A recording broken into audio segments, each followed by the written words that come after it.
Anime Kingdom berlatar di zaman perang negara Tiongkok kuno, ketika banyak kerajaan saling berebut kekuasaan. Kisahnya mengikuti Sun yang cita-cita menjadi jenderal besar, sekaligus perjalanan Qin Yingzheng, raja yang kelak akan menyatukan Tiongkok. Dalam ceritanya, kita bisa melihat nilai budaya Tiongkok klasik seperti loyalitas, kehormatan, kerja keras, dan hormat pada hierarki. Nilai yang erat kaitannya dengan ajaran Konfusianisme.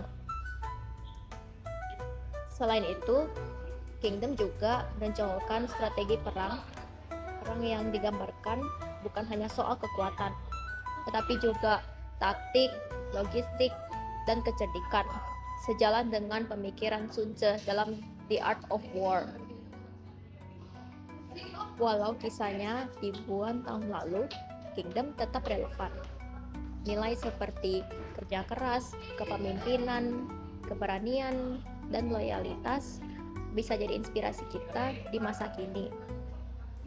Anime ini membuktikan bahwa media populer juga bisa memperkenalkan sejarah dan budaya Tiongkok ke dunia internasional. Oke, selanjutnya untuk novel. Jadi di sini saya ngambil novel yang namanya Journey to the West ya, atau kita kenal sebagai banyak kan kita kenal sebagai Sun Wukong gitu. Jadi Journey to the West ini menceritakan tentang seorang biksu bernama Tan San Cheng yang berkelana menuju barat atau ke India untuk mencari kitab suci. Nah, jadi di perjalanan ini dia ditemani oleh tiga orang muridnya, Sun Wukong, Chu Paicie atau Chu Pakai ya yang kita sudah tahu, dan juga Sa Wuqing. Nah, nanti di perjalanan ini mereka akan menghadapi juga banyak rintangan yang baik itu dari segala godaan ataupun perjalanan-perjalanan lain yang penuh dengan makna spiritual. Selanjutnya untuk tokoh-tokoh utamanya. Jadi pertama tadi ada Tang Sanchang. Tang Sanchang ini kalau misalnya di ceritanya ini melambangkan kesucian, kesabaran, dan juga ketekunan.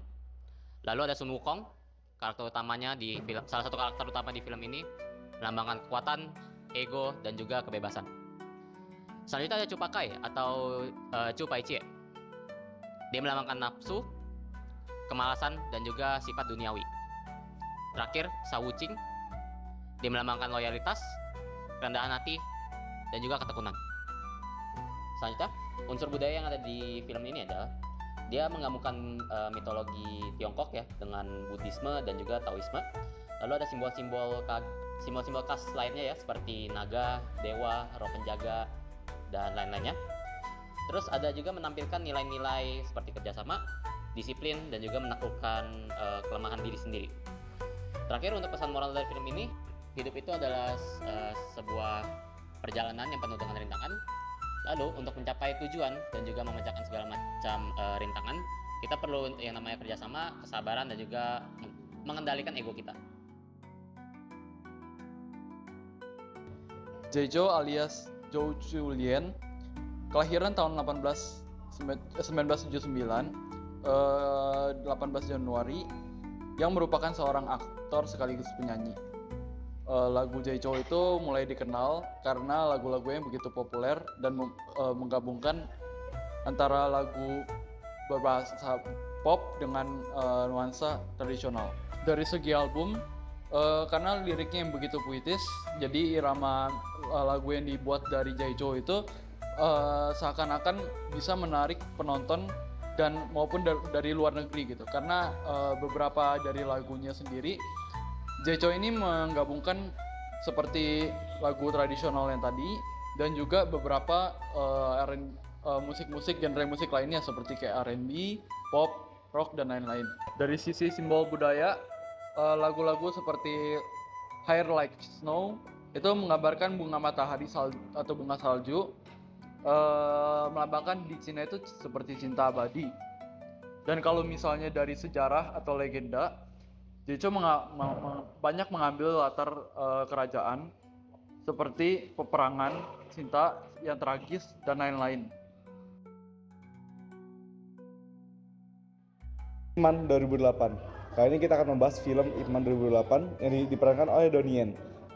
sekaligus sutradara di film Ip Man ini. Dan film ini sangat booming dan sangat mempengaruhi budaya di Indonesia, terutamanya di komunitas Wing Chun. Dan Donnie Yen, pemeran film Ip Man ini lahir pada 27 Juni 1963 dan ia menguasai banyak bela diri seperti Wing Chun, Karate, Wushu, dan Tai Chi. Dan juga dari semua seri yang paling terkenal di Indonesia, Ip Man paling terfavorit pada tahun 2008 karena film ini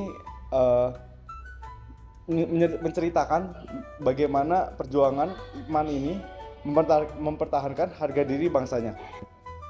Dan film ini juga mengajarkan makna bersejarah, yakni makna keberanian, kerendahan hati, dan juga jiwa nasionalisme yang kuat. Nah, film Ip Man ini terkenal di Indonesia karena aksi bela diri Wing Chun-nya yang cepat dan realistis, dan juga berkontribusi besar dalam meningkatkan minat dan kesadaran komunitas di Indonesia perihal Wing Chun ini. Dan Wing Chun ini sebenarnya udah ada sebelum film Ip Man ini, tetapi kurang kesadarannya. Tetapi setelah ada film Ip Man yang 2008 ini, komunitas Wing Chun membesar lagi dan anak-anak muda sekarang juga udah mengetahui banyak hal tentang Wing Chun dan mulai berani untuk ikut Wing Chun karena terlihat seru dari filmnya. Dan hal ini dirasakan oleh para praktisi di Indonesia juga, berharap ajaran tersebut semakin dikenal luas agar bisa terkenal ke seluruh dunia.